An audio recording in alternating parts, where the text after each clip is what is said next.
दोस्तों Bharat WTC points table में तो पीछे हो ही गया है और चौथा टेस्ट पर जिस तरीके से भारत हारा है उससे तमाम तरीके की जो अटकलें थी कैप्टन रोहित शर्मा को लेकर के, विराट कोहली के परफॉर्मेंस को लेकर के, अब उन पर थोड़ा सा मुझे लगता है कि एक साफ देखा जा रहा है इस तौर पर कि अब शायद रोहित शर्मा का आखिरी टेस्ट मैच हो सकता है जो सिडनी में है, चौथा टेस्ट मैच खेला जाए। होने को कुछ भी हो सकता है, क्रिकेट है और बाहर BCCI कुछ भी कर सकता है। हो सकता है कि रोहित शर्मा अगर सिडनी टेस्ट में सेंचुरी लगा दें और भारत जीत जाए तो अपने इस डिसीजन को लेकर के पलट भी सकते हैं।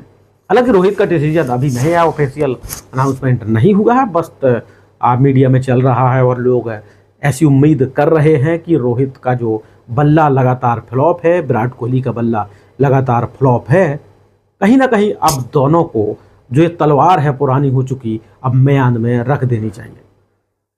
लेकिन ऐसा नहीं है कि दौर पहली बार आ रहा हो विराट कोहली के कैरियर में, ऐसा एक दो बार और आया है। सचिन तेंदुलकर का भी ऐसा दौर आया है, रोहित शर्मा का भी दौर है। उससे निकल सकते हैं अगर भारत ये टेस्ट मैच जीतता है, सिडनी टेस्ट मैच, और WTC के लिए भारत क्वालिफाई कर सकता है, तो पॉसिबिलिटी ये भी है कि शायद रोहित शर्मा संन्यास ना भी लें।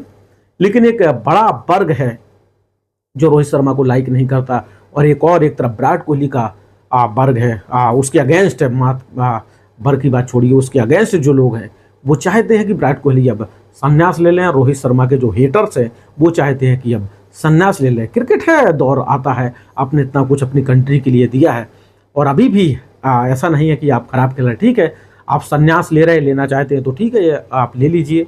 हर क्रिकेटर के जीवन में एक वक्त आता है जब उसे अलविदा कहना ही पड़ता है। लेकिन अगर आप इस तरीके से अलविदा कहेंगे तो फिर इतिहास में यह भी दर्ज होता है कि रोहित शर्मा ने किस तरीके से संन्यास लिया था।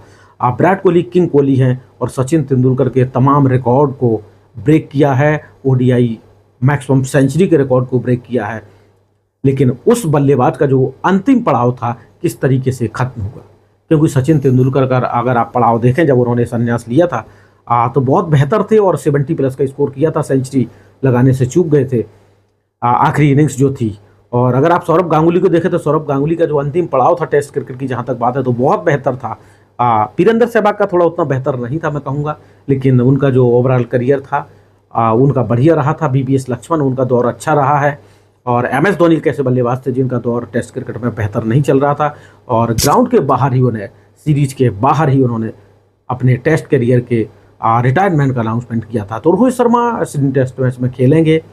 कुछ लोग चाहते हैं कि वो ना खेलें और कुछ एक वर्ग है जो चाहता है, रोहित की जो फैन है वो चाहते हैं कि रोहित शर्मा खेलें, विराट खेलें और शतक अगर वहाँ पर लगाते हैं तो हो सकता है कि एक किक लग जाए उनके कैरियर को और संन्यास की घोषणा जो करना चाहते हैं वो ना करें अगर भारत WTC फाइनल के लिए क्वालिफाई करता। वैसे भारत का जो WTC फाइनल है वो काफ़ी संघर्षपूर्ण हो गया है। श्रीलंका के ऊपर डिपेंड करता है ऑस्ट्रेलिया के प्रदर्शन पर।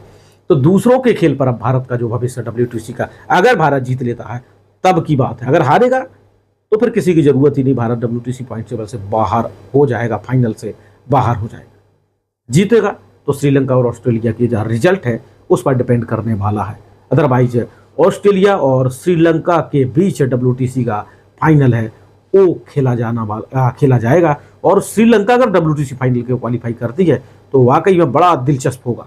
एक छोटी टीम, कोई बड़ा नाम नहीं है इसमें, युवाओं से भरी हुई टीम है, लेकिन ये टीम WTC फाइनल के लिए क्वालिफाई करेगी तो वाकई में श्रीलंका जो क्रिकेट है वो एक डूबा हुआ नजर आ रहा है, उसको नए पर निश्चित तौर पर लगने वाले हैं। लेकिन सिडनी टेस्ट मैच जो 5वां टेस्ट मैच होगा, आखिरी टेस्ट मैच होगा, वहां पर प्लेइंग 11 क्या रहने वाली है। क्या रोहित शर्मा को बाहर अपने आप को बिठा लेना चाहिए या फिर संन्यास का अनाउंसमेंट? अगर रोहित शर्मा संन्यास के रिटायरमेंट की घोषणा करेंगे तो सिडनी टेस्ट में खेलते हुए नजर आएंगे और बल्ला नहीं चलेगा तो संन्यास ले भी लेंगे। अगर अपने आप को नहीं खिलाते हैं तो हो सकता है कि वो आगे और खेलना चाहते हो। लेकिन कुछ लोग कहते हैं कि रोहित शर्मा ने गलत फॉर्मेट से संन्यास ले लिया, उनको T20 खेलना चाहिए था। वर्ल्ड कप जिताने के बाद जल्दी संन्यास की घोषणा नहीं करनी चाहिए। विराट को रिटायरमेंट लिया है, ले लेना चाहिए, लेकिन रोहित को टेस्ट न खेल करके T20 ODI पर ही फोकस करना चाहिए। आप क्या कहते हैं कमेंट करके दोस्तों जरूर बताइएगा और द स्पोर्ट धमाका चैनल को सब्सक्राइब नहीं किया है तो सब्सक्राइब जरूर कर लीजिए।